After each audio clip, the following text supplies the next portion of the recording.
My name's Tom Kinsella. I am the Elizabeth and Samuel Levin Director of the Alliance Heritage Center. But let me backtrack slightly. About 15 years ago, I was tasked with starting a local history center at Stockton called the South Jersey Culture and History Center. Anything from Burlington and Ocean County south, I claim as South Jersey, and we're interested in. Do a lot of work with students, do a lot of work with special collections at Stockton, try to collect the material, history, and culture of our area. At one point, my good friend Mark Dimitrov, who's around here someplace, said, "Hey, I've got a friend in Vineland, an attorney. You really need to meet this guy." And so I drove out to Vineland and I met Jay Greenblatt. Jay Greenblatt sketched the story of the Alliance Colony for me. I'd never heard it, and I was thrilled. He took me out to the chapel, showed me the cemetery and the grounds, and I was even more thrilled. I said, "Jay, I can get students interested in working on this material. What do you think?" He and others, Jay Einstein, the Federation, have been very supportive of introducing us to the community, where we ask for help in gathering materials that we can digitize and give back, or just to donate into our special collections so that we can preserve the special history of this place and tell its stories. The opening that I'm involved with today is of this Alliance Chapel. I have had a significant amount of help creating this renovation. Mike Cagno of the Noyes Museum has been instrumental with his entire team. Couldn't do it without their great museum chops. Peter Murphy of Murphy Writing has been significant in helping us think about how to write about a community. And Heather Perez, my good friend, is the Special Collections Librarian at Stockton, who preserves safely the materials that have been donated. I want to have one more shout out to Patty Chapin. Where are you, Patty? Hold on, there's Patty Chapin. Patty Chapin is the Rudnick Fellow. She is my assistant director. She is a whiz. She has her PhD from Drew in public history and is a local historian herself. She is a tremendous researcher. She found the grants, the Mellon grant that eventually allowed us to work with students for 2 years and to renovate the inside of the chapel. She has marshaled those students and me politely, prodded me to get things done. We need a tent, Tom. We need a tent. If you speak with anyone today other than your friends, you ought to talk to Patty. She's wonderful. At this point, I'm going to call up Jay Greenblatt to the podium, and Jay's going to say a few words.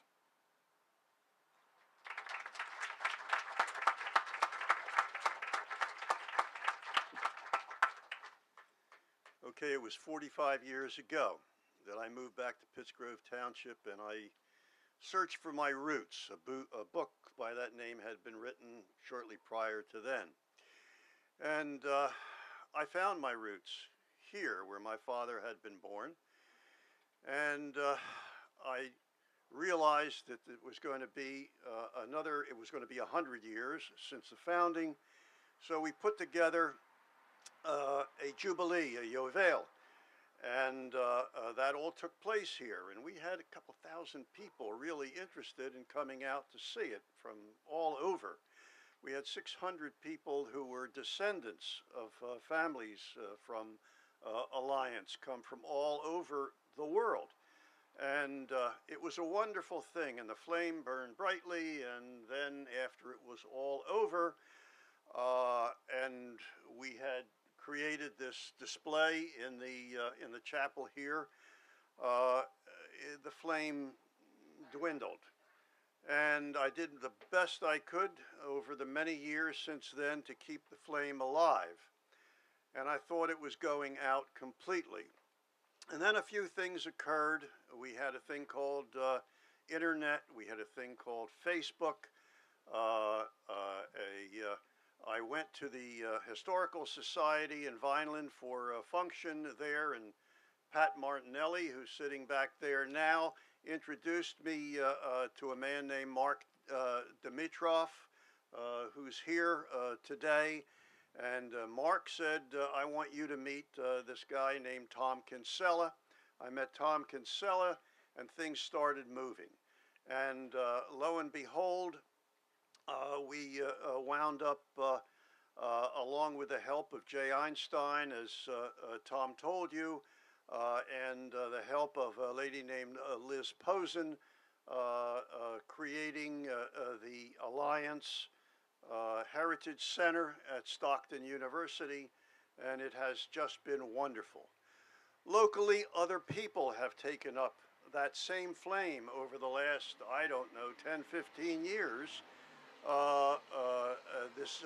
Jarrett Ross, who is a genealogist, created a group on Facebook, and that stimulated tremendous interest. We have, I don't know, 400 or 500 people now in that group.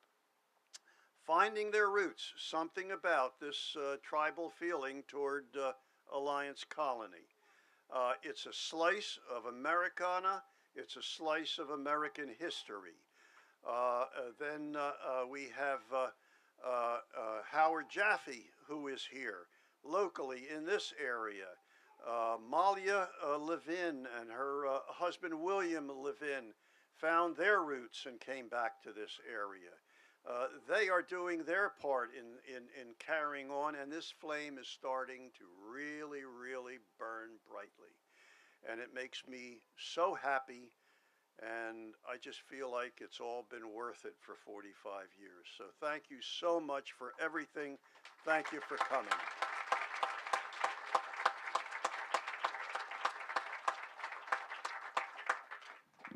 I'm going to ask Senator Mike Testa to come on up and say a few words.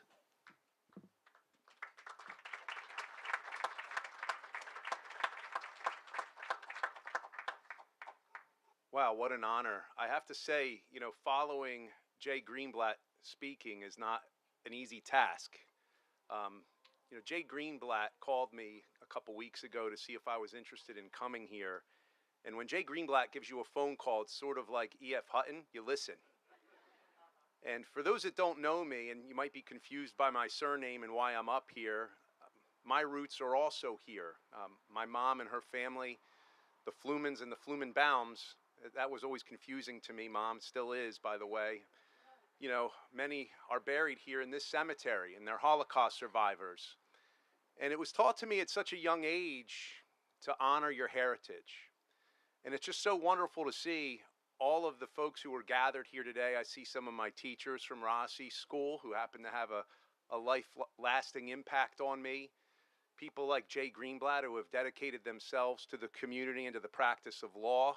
The guy was a state bar president. That's pretty rare coming from South Jersey. And a dear friend of mine, one of my best friends of my entire life is William Levin. And I have to say, I was really sad when he went out further in the diaspora and moved to Brooklyn after he graduated college. And I was very upset about it because he's one of my dear closest friends. And I said, man, we lived kind of around the corner from each other growing up in Vineland, and nothing can make me happier or more proud of him and his family and getting back to their roots. William, you know this, I love you, pal. And seeing your family carry on that look exactly like you, by the way, that's kind of scary. But, this is about a heritage and never forgetting. Because if we forget where we're from, how can we possibly know where we are going? I remember coming here as a little boy, and I had a stone driveway. And I remember coming here and getting stones to put on all of the headstones of my family members and friends. And that's part of our heritage and what it is that we do. And we leave that sign as a sign of remembrance and a sign of honor, a sign of love. And that's what this is. This is a passion project. It's a project of love. And I'm just so happy to be here today with each and every one of you, and it's such a learning experience every time you come to an event like this. I was talking to a gentleman back there. Each and every time you come to a place like this, you learn more. You learn more about the families that actually started here. Obviously, my family came here after World War II, but the Russian Jews who settled here in the 1800s, and you realize what a long and rich history. And William, you're wearing a funny shirt that I can't possibly take a picture with you because it has the Communist Party. I get your funny joke. I get it. But, but no, in all seriousness, this is such a wonderful day, not just for Alliance, but it's a wonderful day for South Jersey. It's a wonderful day for humanity to remember and to honor where we all came from. And it also should be a major sign of how we should all be united despite possible differences of where we came from and part of our ideologies. We need to be united. We need to come together. We need to do better. God bless you all. Thank you.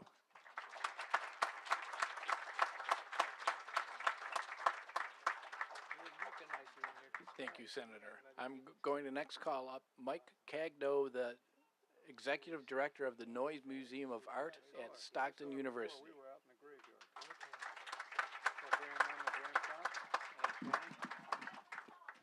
So it's obvious I must have made Tom upset because it's hard to follow him, Testa, and Jay. So I don't know what I did wrong, but so I will tell you, following on the theme of saying no, there's two people in my life that I don't say no to. Number one is my wife, and number two is Tom. This is one of 9 projects that Tom and I have done together, and working with Patty, who is dynamite.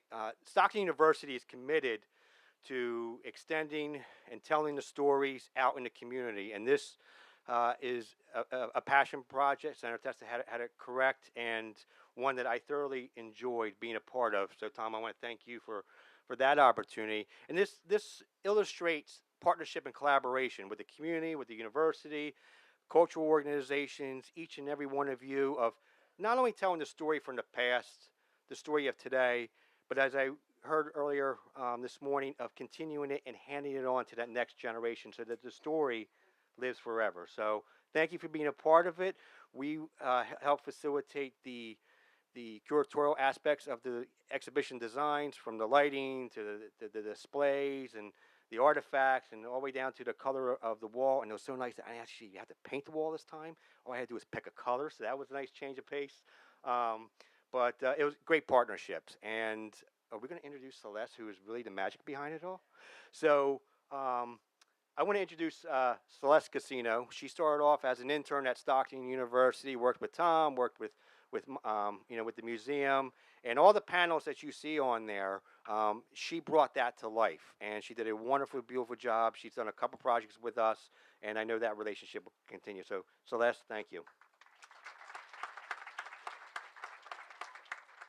Hi, everyone. I'm Celeste. I created everything that you see in the chapel. And I just wanted to thank everybody for coming here. And when I was creating this, I wanted to evoke memories. So everything you see in there is pretty much in the scrapbook theme.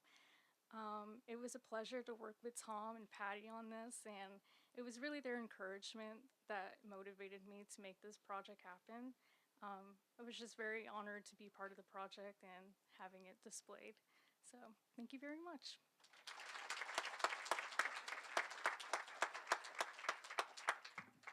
I'm next going to call Peter Murphy, my good friend and author, to the podium.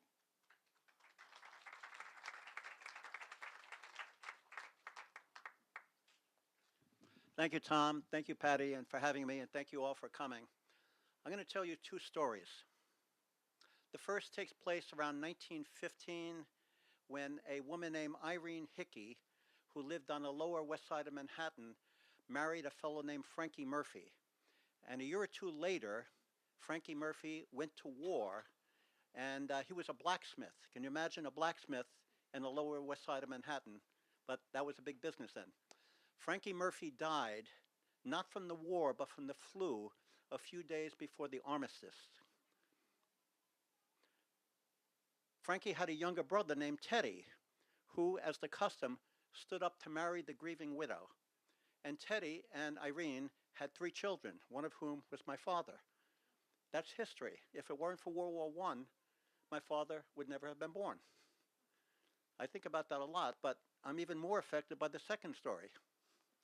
In 1943, my father, Eddie Murphy, enlisted, and a year later wound up in Wales, not the, mammal fish, the country, and fell in love with a barmaid, Thelma Elias Samuel from the Valleys, and they got married, and I was one of their children.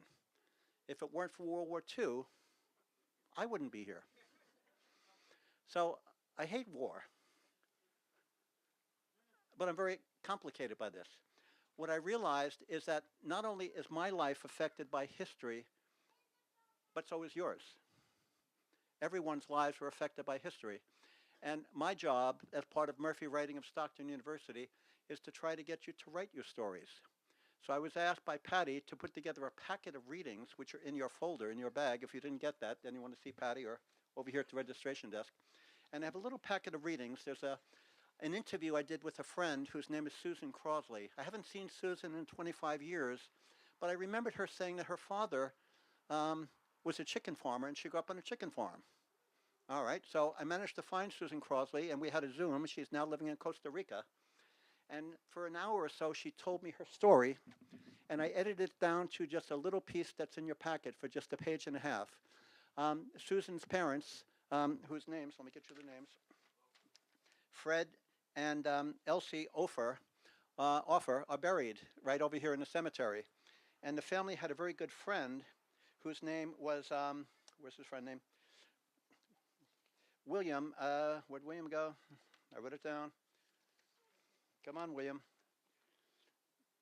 Anyway, name will come up in a moment. But William was a musician in Germany, and he was in Auschwitz, and he and his two brothers were playing in Auschwitz, and they're featured in the film Schindler's List. And when the film came out, and at the end of the film, if you recall, there were several people putting stones that were, he didn't want to do it because he didn't think that any film could honor what a great man Schindler was, who also was his best man at his wedding.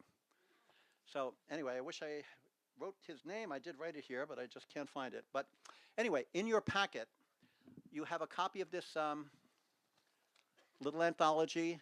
There's this narrative by Susan Crosley, Susan Offer. There are a couple of poems, one by Stephen Dunn, who was a Stockton professor and a Pulitzer Prize winner, another by John Wolkowitz, who's not here, but it's a book coming out next week, and another poem by a young woman who I never knew her before, but she wrote a lovely poem to South Jersey. And there's also a little bit here about the Jersey Devil. If you're interested in writing your own story, there's also a prompt in here to take home with you. And if you want to talk with myself or my colleague Taylor over the table after this, we can help you to give you opportunities and resources to write your story. Thank you for listening. Thank you for having me.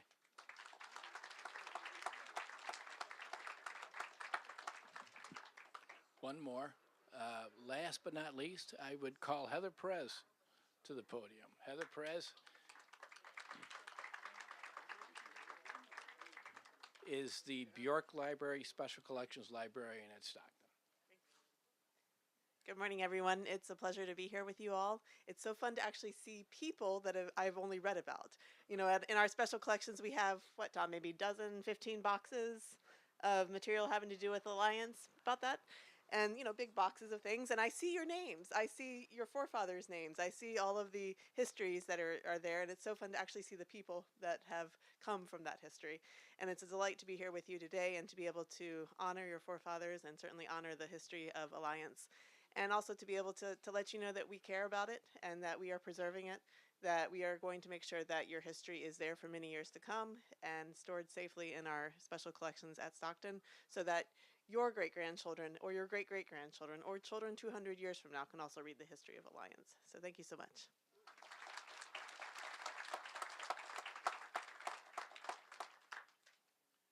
The next portion is going to be run by William and Malia Levin. They're going to be talking about the mural that's been done over on the Bayek property. There is going to be food, so after this, if you want to join us with our food in the back, please do. The synagogue will be open as well. Once William and Malia, their discussion, panel discussion has been completed. We're just visiting, so thank you.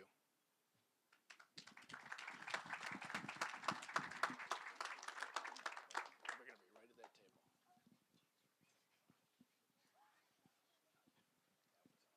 Great. Hi, everyone. Good noon.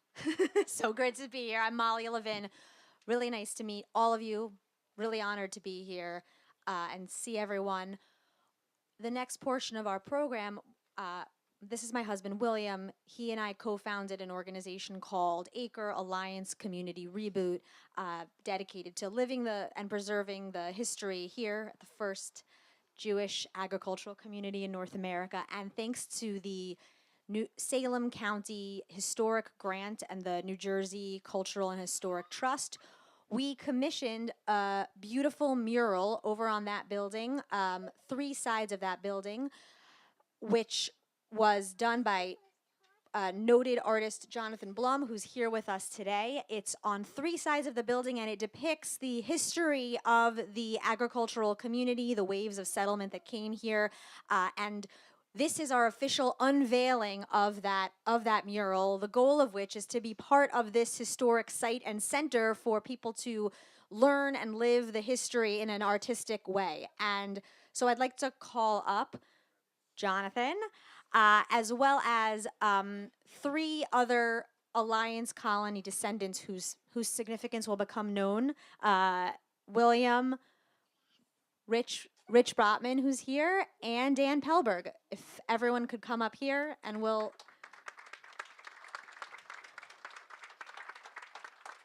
Okay, so I think we're going to start by just talking a little bit about how we all came to be gathered here to work on this project together. So William and I met you, Jonathan, in Brooklyn.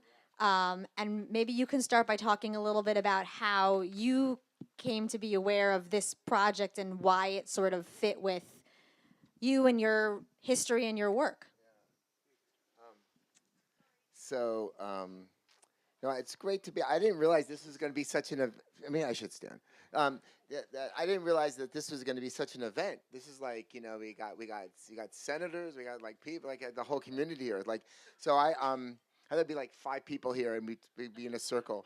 But I just wanted to say, like, so I have a studio in Brooklyn, in a storefront, and I paint a lot of animals and fictitious rabbis, and I and that's kind of my thing. And I met these guys in the neighborhood, and one day William comes in and says, "Hey, I have an idea. I have this mural. I have this historical mural, and I'm like, all right, yeah. And he tells me this whole story. I'm like, okay, just get back to me. And of course he did. He came back, and he refined this idea. And then I'm like, he says, you on? I'm like, okay. So, it's been it's taken a while, but it's done. And you should all go and see it. It's like up right 3 minutes away. And it really does depict, from the shtetl all the way to, the house that's actually falling apart right there. It's gonna be taken down, but that actually has that house in there. And just like the history of how this, a fun abbreviated history of how this all became to be. That's how I got pulled into it, and I'm really happy to be a part of it. I mean, now I was so impressed with that, because I learned that history to do the mural, and now just see it actually so well preserved and so well done. It's real. What I did was real. Okay. And when we're done with this Q&A portion, we'll all you're invited to join us as we walk over together, and we can walk around, and so you'll see what we're talking about if you haven't already. But the other 3 panelists here, Jonathan is maybe best known for his portrait work, and there are 3 portraits which are part of the mural, and they depict 3 men who these 3 men here are each descendants of. So we've assembled we've assembled the descendants of all the portraits here to talk a little bit about their relationship with us and their relationship with the people who are depicted, and now their relationship to seeing those people depicted in a mural in this way, in Jonathan's style. So maybe we could just kind of go one. I would love to hear each of you talk about kind of how you came to be reconnected with your history, but also with us, and so to be sitting here today. Maybe William, can you start? Sure. Hi, I'm William Levin. I think anyone here who's from the area better knows me as Judge Harry Levin's grandson or Barry Levin's son. But I am William, named for my great-grandfather, William Hirsch Levin, whose name you may have seen memorialized in the cemetery and on various plaques.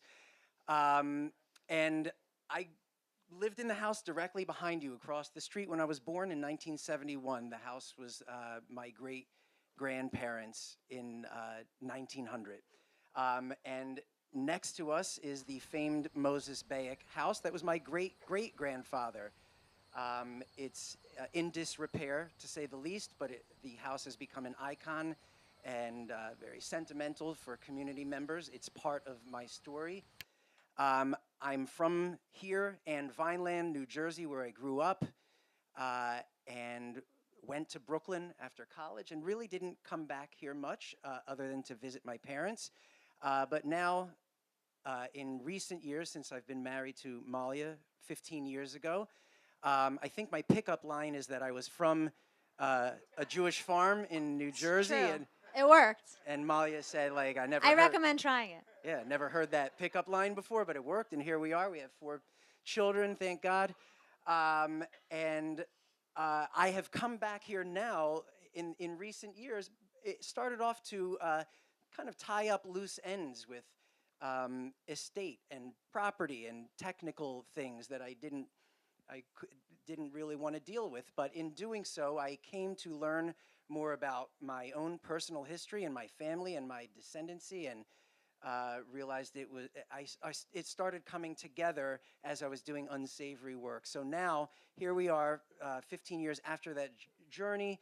I have come to love the history and didn't want to see it end with a cemetery, but wanted to see it continue as a cycle. And I have become deeply involved in Jewish community in Brooklyn, and thought I could bring a little bit of that spirit back here where I grew up. So that's what brings me here today. Thank you. Yeah, thanks. And this is Rich Brotman, whose ancestor is depicted on the first wall of the mural. We'll get back to him specifically in a bit, but Rich, can you just briefly kind of tell us what reconnected you here to us? And Sure. Well, I guess my great-grandfather and William's great-great-grandfather, back in the day used to pal around here and put together this idea of having this town. And when I think about that and then look at, today, to still be involved in part of that creative enterprise is very cool. But so I'm Rich Brotman, son of Stanley Brotman. That's what most I was known. I grew up 8 miles away in Vineland, and we knew about, the story and the name, and we would come here, and visit relatives, but it wasn't talked about too much. It was kind of, well, that's cool, but, it didn't, but it seems to, as I began to become more conscious of things, seemed that people actually kind of knew about it. I found out later. But, and I started, I went to Philadelphia for higher education and enlightenment, and found them both. But I ended up drifting over to film school, film graduate school at Temple University. And so there's a class, to make a documentary video of something. Video was new. There was film up until that point. Make a video on something. So, gosh, what am I going to do? What am I going to do? I'm conflicted, So my father said, well, go down to Brotmanville. The church has been sold, and it's going to become a Baptist. The synagogue has been sold to become a Baptist church.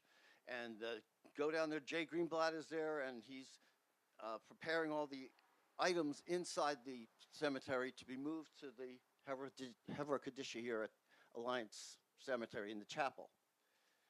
So I got this, this 3 boxes and a camera, and came down here one Sunday afternoon and met Jay,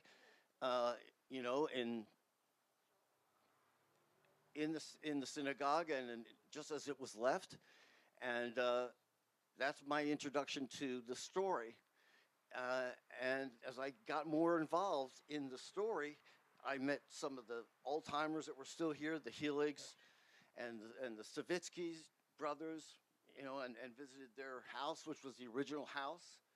And, in 1981, and from that material, I was able to cobble together a documentary story about what happened here, and it was shown at the Centennial in 1982.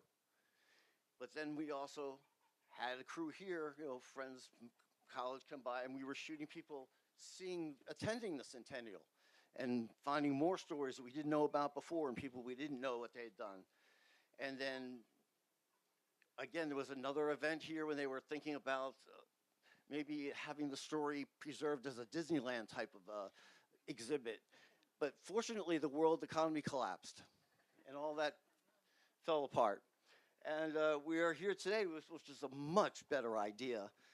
And I want to thank Stockton for being involved in the area and the story, and allowing this place to be a place where you can come and everyone kind of comes back here. And then, Rich, I think we found your documentary on YouTube kind of right when you were re-releasing it there, and then started showing it to people who were coming to our events, and so it had this resurgence. Which astounded me, because I felt the story was over. I mean, I was into it, and I thought, wow, this is great, but it is what it is. It's done, and it's over. But then all of a sudden, other people started to tell the story.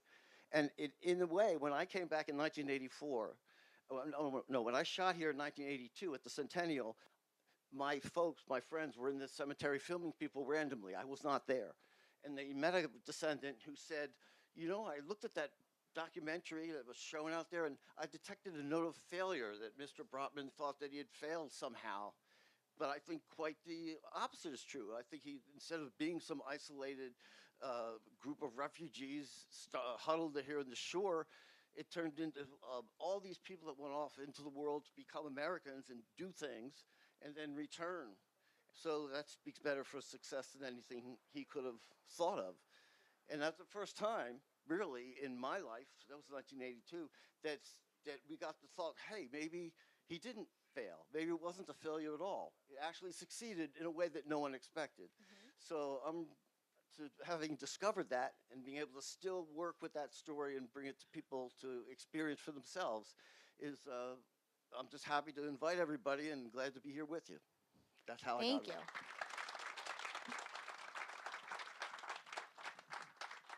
And then Dan Pelberg is the great-great-nephew of Isaac Krasenstein, who is the portrait depicted on the second wall of the three-panel mural. And Dan, we have a really, I think, great story of how we reconnected and you became a partner with our work. So I want you to tell that. Sure but thing. also anything else that you want No, to absolutely, introduce absolutely. yourself as. Like Molly said, I'm the grandnephew of Isaac Krasenstein. One extra Mr. great, Great. yes, Oh, yes. shoot. My grandmother's family is the Krasensteins from my mom's side. My mom over here, and so basically I had known very vaguely of my family's history in the area. I think my parents had taken me to the cemetery here maybe one time when I was younger. And then when I was living in Connecticut, my wife was working at Isabella Freedman, the Jewish Retreat Center. And I overheard someone talking about Jewish farming in South Jersey. I started talking and said, oh, you should meet William and Molly Levin. They're doing something with Jewish farming in South Jersey. And so I met them. We started talking. I started talking to William about his ancestors. I said, well, this is great. I'm living in Philadelphia. When I come back, why don't we connect when you're down at the farm? And we made a plan to. And we came out here, and we went over to the cemetery, and we walked in. And we walked over to the grave of Isaac Krasenstein, which is the big tomb. You'll see it when you first walk in there.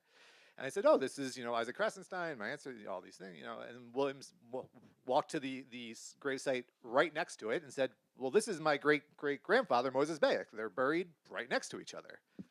Now, my first thought was, it's a little problematic they're not buried next to their wives, but setting that aside, it was a really amazing experience to be standing there with William in that cemetery for the first time, connecting, like, we are here as descendants of these people standing next to each other who are buried next to each other. And it really struck me, like, the importance of this place. And so over time, William and Amalia kept inviting me to come back, and eventually one day said, well, you're spending time here. Do you want to join the board of our organization? And, ACRE is a really great organization that's, there's a mission statement, there's all these things. I'll say what it means to me, which is breathing life back into this community in this area, breathing Jewish life back in here. A lot of times we look at history and it feels stagnant or it feels like it's in the past, but for me, I have 2 young kids. They're friends with William and Amalia's kids. To see them running around here together, it makes it feel like the history is still alive. And I think that is the most important thing because, in the Jewish tradition, we often talk about our lineage being from the Torah, right? We talk about lineage from Moses and then who passed the Torah to pass the Torah, all these things. And I think it's just as important to recognize that lineage in our Jewish tradition and the people that have persevered through really, really difficult times and how we've come to be here today. Each and every one of us individually has our own story that's connected through all of these people through time. And I will say for myself that being here makes me feel like I am connected to those people throughout time.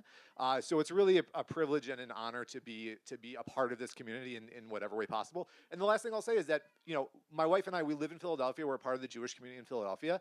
And it's amazing to us that not many people know about this place still. And we talk about it, and it's a great opportunity for us to bring friends, to bring people here to show them what is here, because I'm just really surprised at how close we are to the Philadelphia Jewish community, a very, very large Jewish population that don't really know a lot about this place. And, spreading that awareness of the history here and what's going on here, I think is really important. So thank you.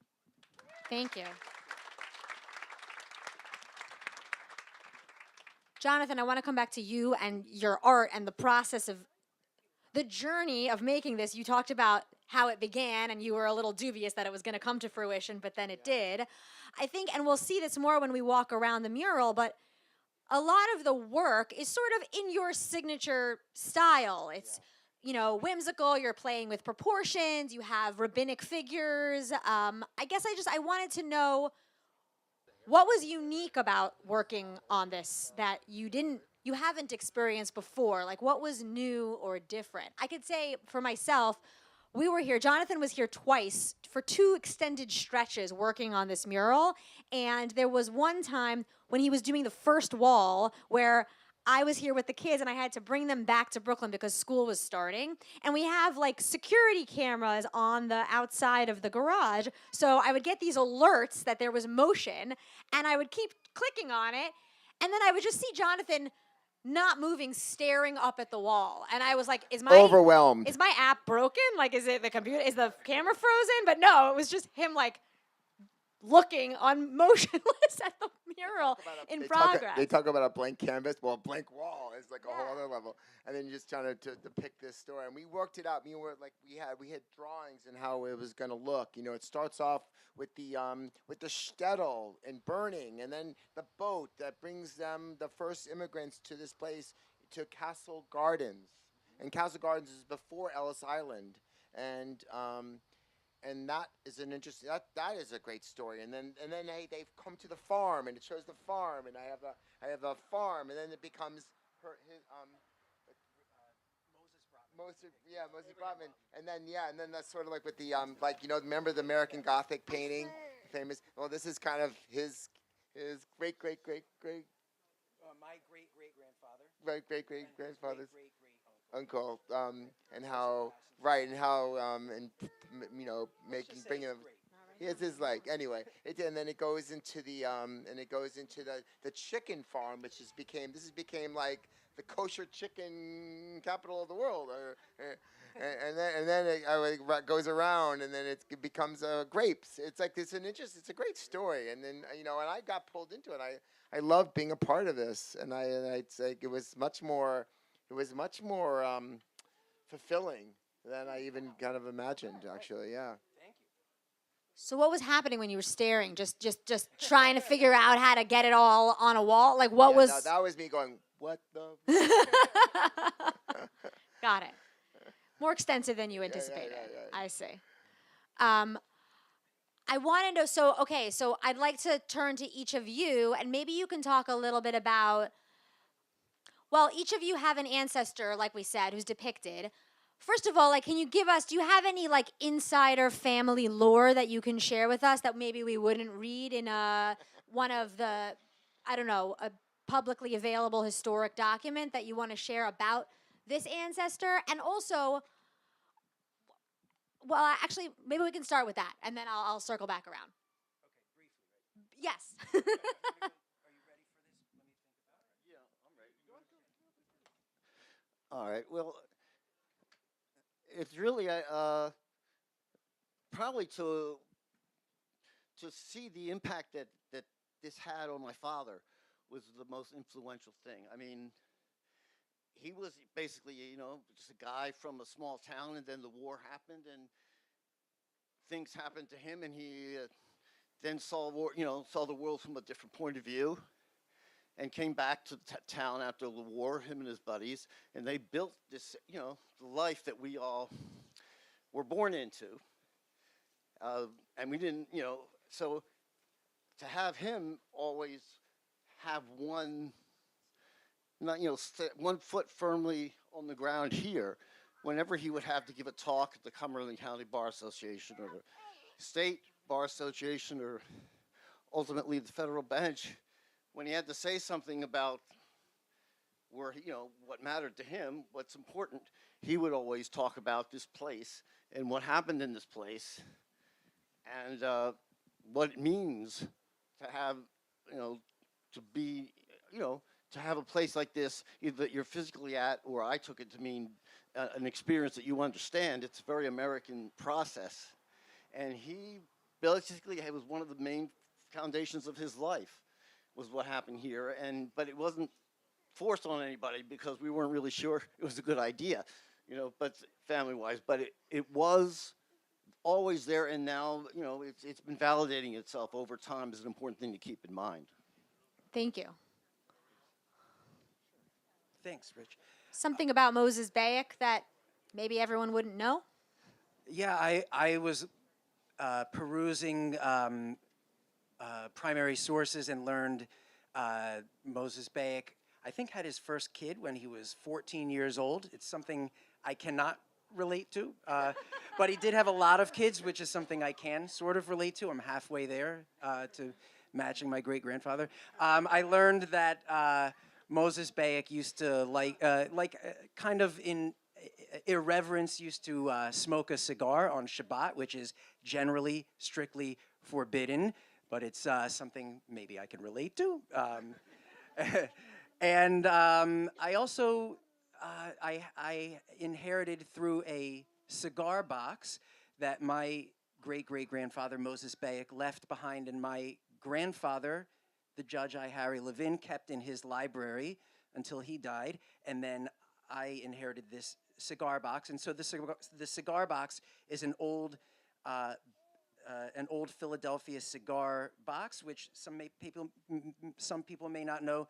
Moses Bayek is the father of Max Mayer and Sam Bayek, who went on to leave South New Jersey, on to New York City, and then to Philadelphia to start Bayek Brothers Cigars, and then became Philadelphia Cigars. So if you know the Philly Blunt, which is known in urban culture as the cigar that you unravel and then take out some of the tobacco and put marijuana in and then smoke that, that originated basically here. It was the brainchild of this house. So I learned that.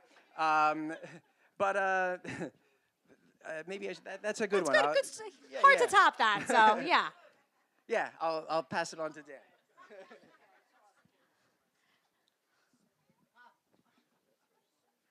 Yeah, I don't think my story can top that one either. But basically, so what I've learned about the Krassensteins is actually that they were very connected to Rabbi Nachman of Breslov. And the Krassenstein name is actually mentioned in Rabbi Nachman's seminal work, Likutei Maharan. where it mentions the Krassensteins as being very close to Rabbi Nachman. They were his benefactors, and they helped support him financially. And there is a story that I did read that the Krassensteins, they sent, I believe it was half of their gold to Uman, to Rabbi Nachman, and everyone said, "Oh, you're crazy! What you're sending the rabbi half your gold? Well, you've worked so hard for this, for your family, for all these things." They said, and the Krassensteins had this faith, and they said, "Don't worry, Hashem, God will take care of us." And then eventually they moved. I believe in the story they moved to Uman, and the story is vague, but it says they were returned their gold tenfold. After they had moved to Uman. Story is probably kept intentionally vague, so I have no idea how or why that happened. But basically, the story being is that their connection to their faith. Isaac Krassenstein was a rabbi here. He's depicted with wrapped tefillin on the mural over there, and it just shows the faith that the Krassenstein family had, or Isaac Krassenstein specifically. When it came to being very devout in their religion and their faith, and what they believed was right. So that's the story that I've learned. Beautiful.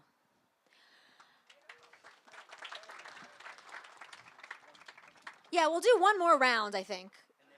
And then we can walk and continue to talk, and we'll do a little loosely guided walk around. But also the goal was that this is living, it's supposed to be there for everybody to just peruse freely. There are also, we just put up QR codes in the windows that will take you to a website that describe even more about each wall and what it means and all of that. So it's really meant as a self-guide. It can exist as a self-guided walk as well.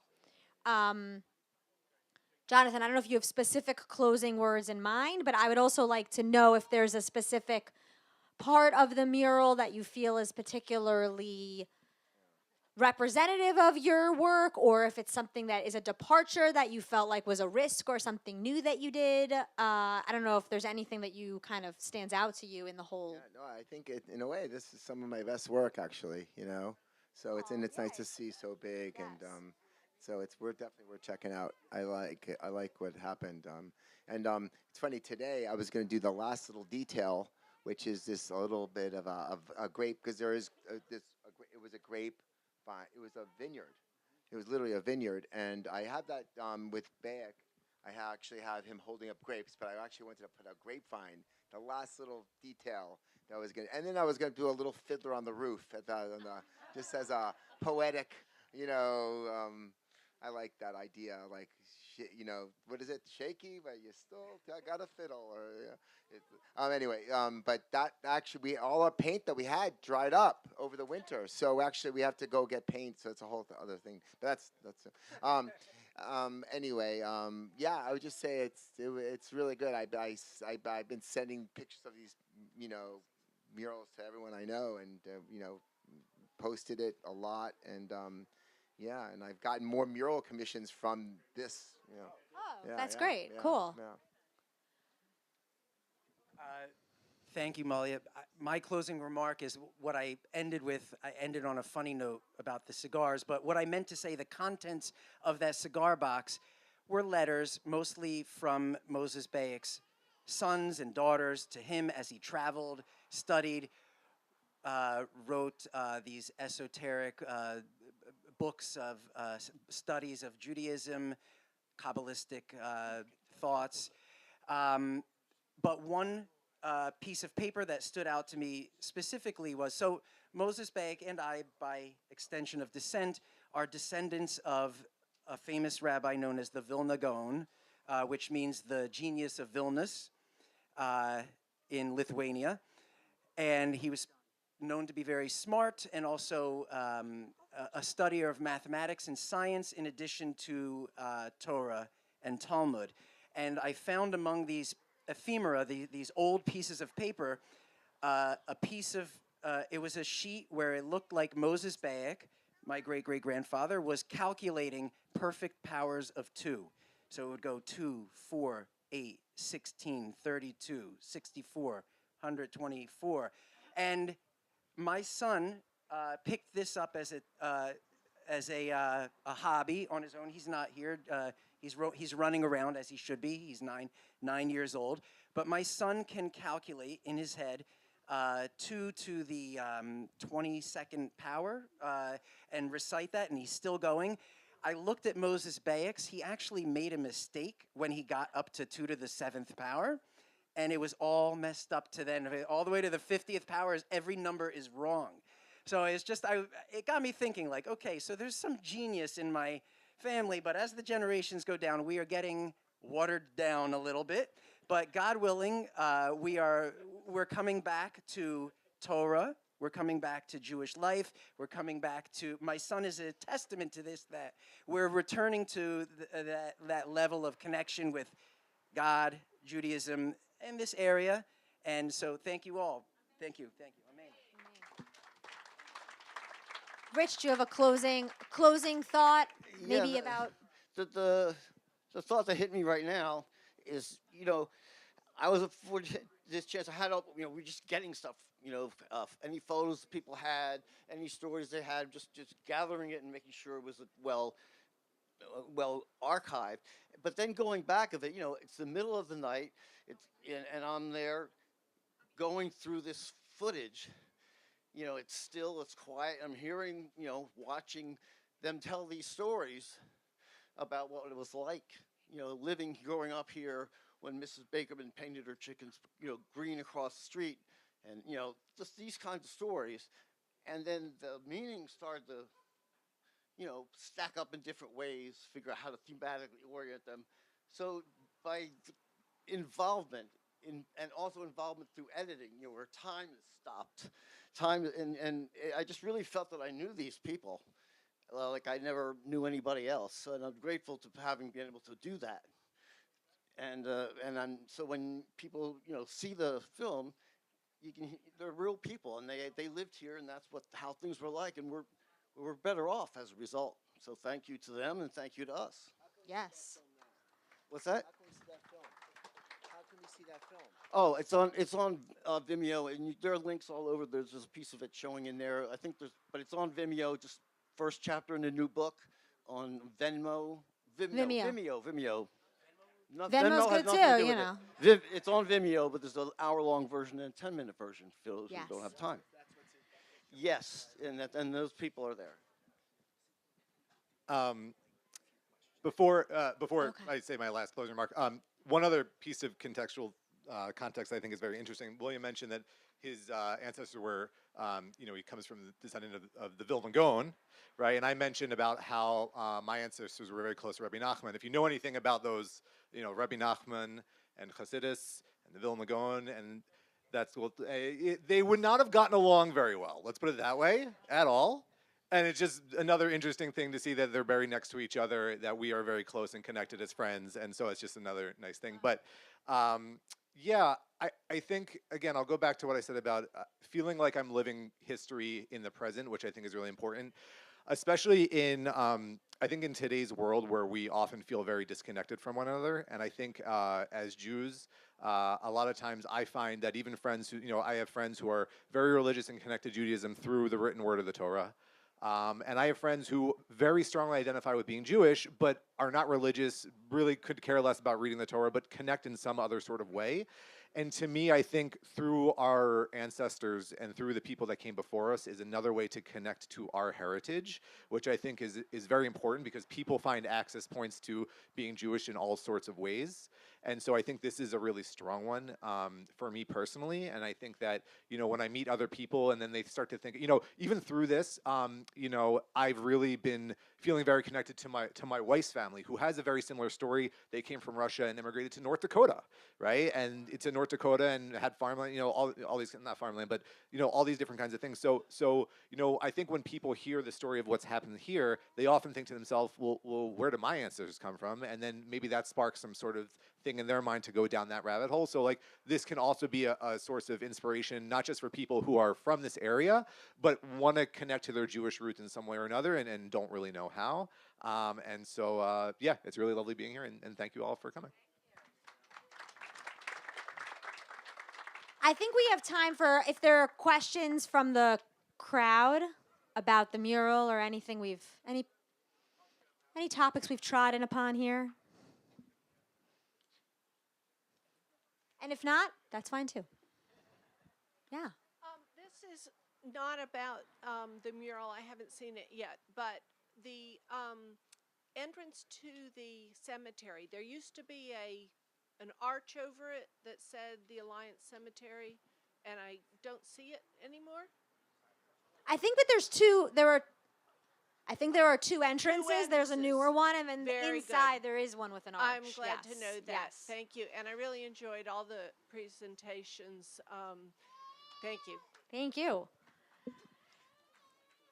Yes. Okay. I'm going to turn the microphone over to Tom, but then after that, we'll take a walk over to the mural and.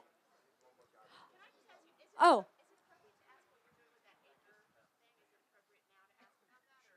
Oh, sure, of course. Yes. Oh, thank you. Yes. So, I'm sorry. Yes, I'll repeat the question. So, the question was, what are we doing with the organization ACRE, which is, thank you, yes. So, ACRE, which again stands for Alliance Community Reboot, is an nonprofit organization that William and I founded in 2016 when we were starting along the journey that William described. Dan is on our board, as is Howard Jaffe, who's here too.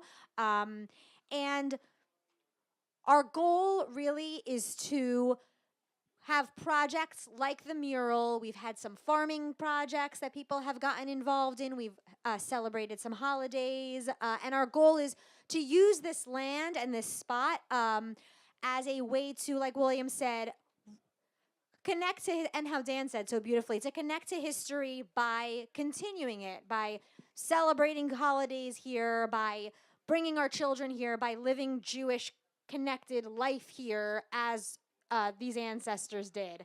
And we're so happy to partner with Stockton and to partner with everyone who's had a part in doing that. But thank you for asking, and stay tuned because we'll have more. What's coming up? What is coming up? Yes, thank you. There'll be Rosh Hashanah and Yom Kippur services in Alliance Synagogue, which is the active synagogue across the street right here, which Howard's going to be opening to provide a little tour right after this. But also, it's not just a place to tour and remember what it was like when ancestors prayed. It's a place to go and pray now and connect to the spirit of those ancestors who prayed there for so long. And we'll be doing that in community on Rosh Hashanah, so in just 2 days, and then again on Yom Kippur. So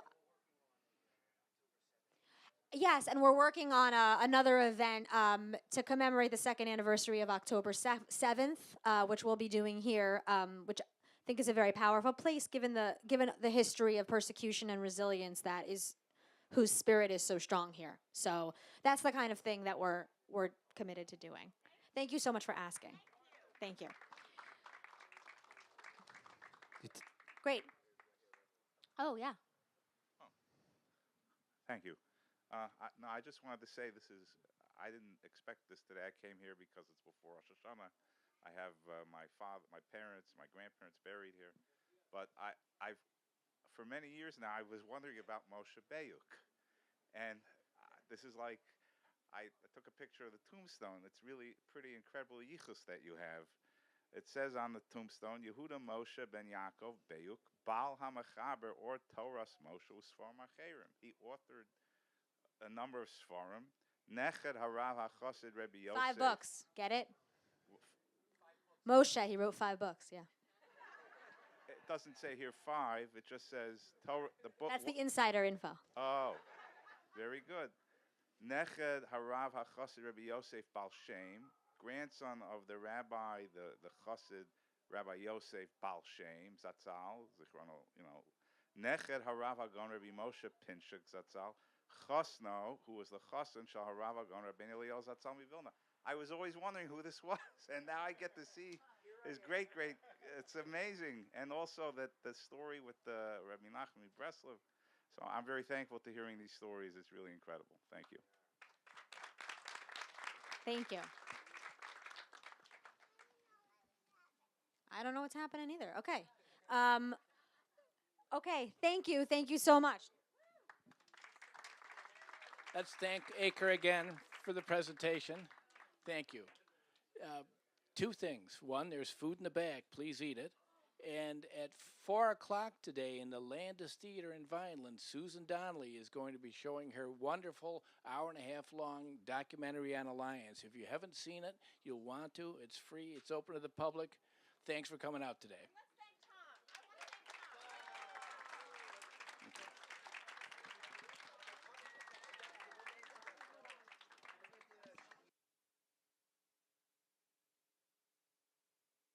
Excuse me, let me just say one thing. We've complimented Tom, but the entire my name is Lois Decker. My father was Jacob Stavitsky. He was raised on a farm not too far from here, which we still have in the family, by his grandparents, and they were original settlers here in Alliance. I am so grateful that this committee has maintained this, and it is now for history's all time. It's really wonderful. I thank everybody who has had connection with this. The Alliance film is terrific. So if you have the opportunity and are able to see it today, by all means do that. And I am just so grateful that for the preservation of the history of this land. Thank you. All right. Thanks, folks.